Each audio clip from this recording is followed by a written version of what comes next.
Oi, como é que você vai? Tudo bem? Seja bem-vindo ao nosso canal, Adriana de Castro Oficial. Esse é o episódio 12 da série Leitura Comentada do livro Como Fazer Amigos e Influenciar Pessoas, esse clássico do desenvolvimento pessoal, da comunicação, do Dale Carnegie. O meu nome é Adriana de Castro, o mesmo nome do canal. Eu sou jornalista, já trabalhei em várias emissoras de TV do país. E aqui a gente fala sobre como as técnicas do Dale Carnegie podem ajudar a gente a se relacionar melhor, fechar negócios, ter um equilíbrio maior na nossa família. Você começa a ver, gente, que na verdade é tudo muito simples. O que acontece é que muitas vezes a gente acaba repetindo comportamentos que levaram a gente a ter muitos problemas de comunicação. E quando a gente muda alguns detalhes, a gente começa a ver uma nova vida se descortinando na nossa frente. É bem assim, eu tenho recebido algumas mensagens de pessoas falando isso. Gente, Adriana, eu estou agora começando a ver tudo numa nova perspectiva e os meus relacionamentos têm melhorado bastante. Me conta também, você, se tem observado alguma mudança na sua vida, nos seus relacionamentos, se as técnicas do Dale Carnegie têm te ajudado. Conta aqui nos comentários. E vou aproveitar também para pedir para você se inscrever no nosso canal, se isso faz sentido para você, ativar o sininho das notificações, porque assim, sempre que a gente posta um novo vídeo no canal, você recebe essa informação primeiro. E também, se você achar que faz sentido, dar o seu like e compartilhar com outras pessoas que você acha que também vão aproveitar as técnicas do Dale Carnegie, vão aproveitar tudo o que a gente fala por aqui. Vamos então começar, a gente está na parte 3 do livro, que é Como Fazer as Pessoas Pensarem Como Você. Neste vídeo a gente fala sobre o capítulo 2, que é um jeito infalível de fazer com que uma pessoa vire sua inimiga. E como evitar fazer isso? O Carnegie fala aqui nesse capítulo sobre o seguinte: quando você corrige uma pessoa publicamente, quando você aponta o erro de uma pessoa e tenta provar que essa pessoa está errada, o que você vai conseguir não é fazer a pessoa mudar de opinião. Na maioria das vezes, você vai ter resistência e muitas vezes você pode transformar essa pessoa num inimigo seu. Quer dizer, um erro comum que a gente comete várias vezes, falar assim, você está errado nisso, você está errado naquilo, mas esse erro pode causar muito problema. O Carnegie cita aqui nesse capítulo o exemplo do Roosevelt, que dizia que a expectativa dele era estar certo em 75% das vezes. E o autor fala assim, bom, se o Roosevelt, que era uma pessoa do mais alto nível de relacionamento, uma pessoa inteligentíssima, acima da média, se o Roosevelt queria alcançar 75%, essa era a expectativa dele, quanto que a gente atinge nesse grau de excelência? Ele até brinca assim, olha, se você conseguir em 55% das vezes estar certo, então você já vai logo para a Bolsa de Valores, vai lá ganhar $1 milhão por mês. Mas que se você não consegue atingir, então 55% das vezes, por que você toda hora fica apontando o erro numa outra pessoa e dizendo que a outra pessoa está errada? Que se nem você está certo 100% das vezes.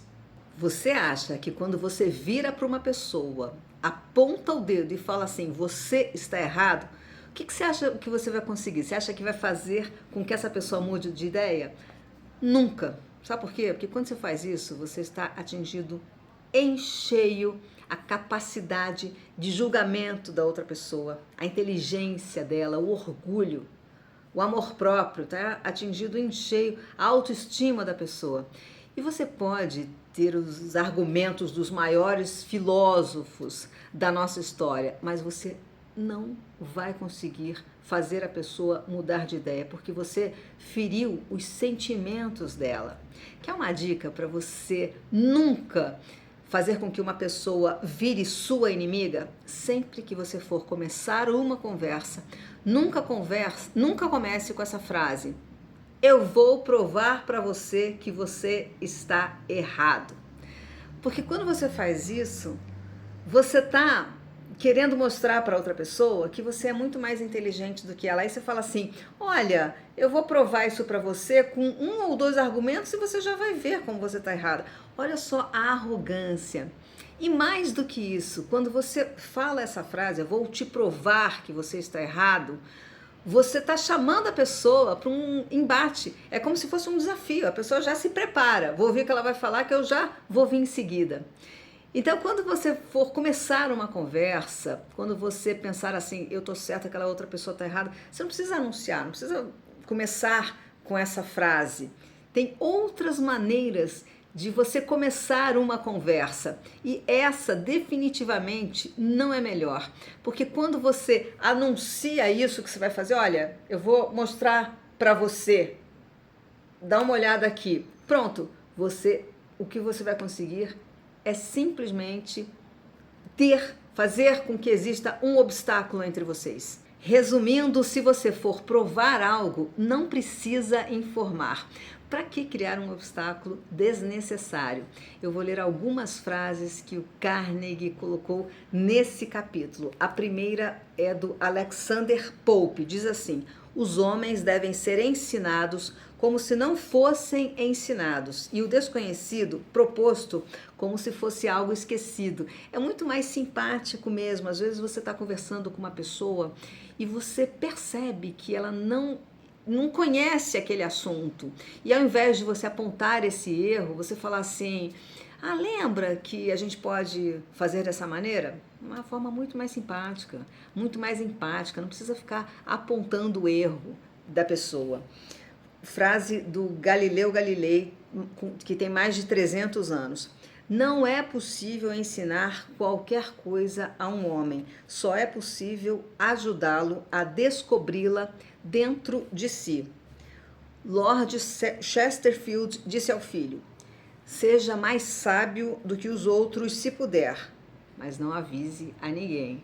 Aquilo que a gente estava falando sobre informar, você não precisa falar para outra pessoa que você sabe mais do que ela, até porque a gente já conversou um pouco sobre isso aqui nos outros episódios. Cada pessoa sabe alguma coisa melhor do que a gente não sabe tudo de todos os assuntos. Tem um determinado assunto que a gente pode até dominar melhor do que o outro, mas isso não quer dizer que a gente seja melhor do que a outra pessoa. Então, tratar todo mundo com respeito é fundamental, não é, gente? E aqui, por fim, Sócrates disse várias vezes a seus seguidores em Atenas: a única coisa que sei é que nada sei. E aí o Carnegie brinca, fala assim: olha, eu nem tenho a pretensão de ter a inteligência do Sócrates. E se ele pensa assim, por que eu vou pensar? Concordo totalmente com Dale Carnegie. E como é que a gente faz isso numa conversa? Vem alguém com outro ponto, você ali naquela situação sabe que a pessoa está falando alguma coisa que não é a certa, você tem um melhor caminho, como é que você vai conversar com essa pessoa? Primeiro, vamos lembrar sempre, nada de anunciar e informar. Num segundo momento, o que a gente faz?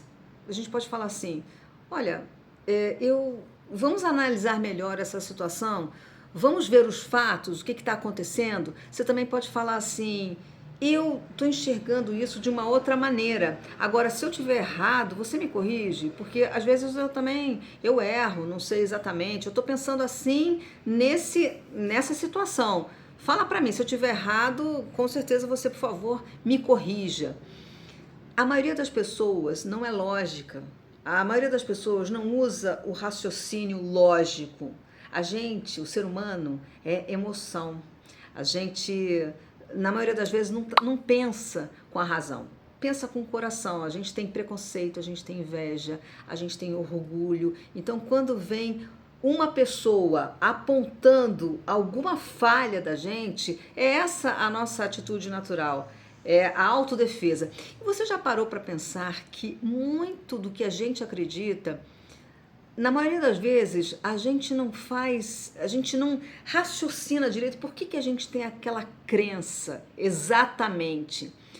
E você já parou para pensar que se alguém convida você a refletir, a mudar de ideia, você não usa esse outro conhecimento da pessoa para você pensar, poxa, será que eu estou errada nesse aspecto? Será que eu de fato estou pensando de uma maneira que não é a correta, não é a real? Você pode apostar, na maioria das vezes, quando alguém fala algo diferente do que você pensa, a sua primeira reação é combater a pessoa e vir com argumentos para reforçar que o que você pensa está certo. Vou citar uma frase do Dale Carnegie que diz assim: se você disser a uma pessoa que ela está errada, mesmo com toda a lógica do mundo, você a colocará na defensiva e fará com que ela se apegue ainda mais à própria ideia. Esse, então, é o jeito infalível de fazer inimigos. Nesse capítulo, o Carnegie cita vários exemplos de pessoas que mudaram a maneira de se relacionar usando essa técnica e conseguiram excelentes resultados. Você sabe que é assim que o livro funciona e por isso que é muito interessante, porque ele dá vários exemplos reais de pessoas que aplicaram os princípios dele e como esses princípios funcionaram. Eu vou falar de um dos exemplos que ele citou aqui, que é o do dono de uma madeireira, que ele diz o seguinte, que ele tinha muitos problemas com os inspetores, quando recebiam a madeira que eles tinham vendido e várias vezes tinha problema com isso, acabava tendo prejuízo, a empresa não estava indo bem. Ele estava um dia no escritório e recebeu o telefonema de um desses inspetores. Aí o cara ligou, estava ligando ali furioso, falando assim, olha, eu acabei de receber o carregamento de madeira que vocês mandaram, tá tudo errado aqui, eu tô separando quase que 1/4 do carregamento, que veio tudo errado, a pessoa estava ali furiosa, eu queria que o senhor viesse aqui. E aí, o dono ali da empresa atendeu e falou, não, claro, eu vou até aí sim ver o que está acontecendo. E aí no caminho, ele pensou assim, dessa vez eu vou agir diferente. Vou chegar com mais calma, vou ver o que está acontecendo, vou aplicar a técnica que eu estou aprendendo lá no curso do Dale Carnegie. Quando ele chegou, ele viu lá, estava um inspetor e tinha mais uma outra pessoa da empresa, os dois furiosos, com muita raiva, que aquele carregamento estava todo errado, que não foi a madeira que eles pediram. E aí o cara falou assim, não, claro, vamos ver o que está acontecendo. E quando ele falou assim, olha, será que o senhor podia continuar a descarregar para eu ver qual é o problema, o que está acontecendo aqui? E ele, tá bom, vamos descarregar. E começou a descarregar toda aquela madeira e ele percebeu que aquele inspetor não tinha o conhecimento específico daquela madeira. E que o que ele estava rejeitando, na verdade, estava certo. Ele estava querendo um padrão superior e para esse padrão superior o preço seria outro.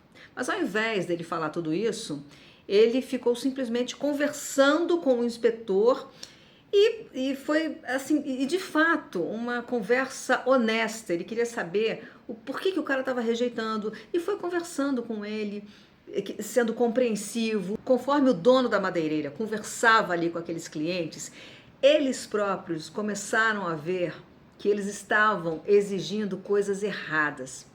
O que aconteceu? Teve ali aquela conversa, o dono da madeireira falou, não, sim, vamos trocar, vamos ver o que pode ser feito, e foi embora. Depois que ele foi embora, o que eles fizeram?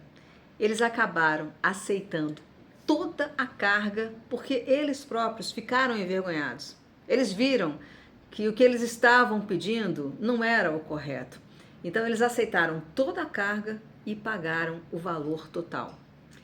Quer dizer, se ele tivesse chegado ali brigando, olha, vocês não sabem, isso aqui está errado, com certeza o resultado não teria sido esse. Não é por aí? Para e pensa. É muito mais divertida, é muito mais gostosa a vida quando a gente tem esse tipo de relação com empatia, com respeito. Para que ficar brigando? É uma energia que você acaba gastando de uma forma errada. Você pode usar a sua energia para fazer coisas e não para ficar brigando. Isso daí não leva a nada. Fica todo mundo emburrado, vai um para um canto, outro para o outro, fica todo mundo brigando e não se chega a nenhuma conclusão. Então, resumindo esse capítulo, para não fazer inimigos, vamos abolir do nosso vocabulário essa expressão, você está errado, que a gente viu aqui que realmente, gente, Não funciona, a gente só cria um obstáculo, nunca vai dar certo. E aí, para a gente não usar essa expressão, ao invés disso, falar assim: me ajuda a entender como é que você está pensando? Você já testou assim? Não discutir com o seu cliente, com o seu marido, com o seu filho, com os seus colegas de trabalho. Não use irrite, use a diplomacia. Terminando o capítulo com o princípio 2, demonstre respeito pela opinião alheia. Nunca diga, você está errado. Vamos encerrando por aqui esse vídeo. No próximo episódio a gente vai falar sobre o capítulo 3. Se estiver errado, admito o erro. Não é simples? Vamos mudar, gente, a nossa postura. E aquela história, se você não está satisfeito com a sua situação, se você não está satisfeito com os seus relacionamentos, vamos testar, vamos mudar. E tem aqui um livro inteiro cheio de técnicas. Às vezes parece um pouco complicado, parece um pouco difícil a gente começar a mudar o nosso hábito, mas, na minha opinião, é uma questão também de começar. Quando você começa a mudar, começa a fazer diferente, as coisas vão fluindo e essa nova maneira de se relacionar começa a ser natural para você. Vamos encerrando por aqui. Se você achar que faz sentido, dê o seu like, compartilhe também esse vídeo com as pessoas que você acha que também vão gostar desse conteúdo. E se você puder também, se inscreva no nosso canal, ative os sininhos das notificações. Quando você faz essas ações, o YouTube entende que esse é um conteúdo interessante e passa a compartilhar esse vídeo para mais pessoas. Muito obrigada sempre pela sua companhia e até o próximo episódio. Tchau!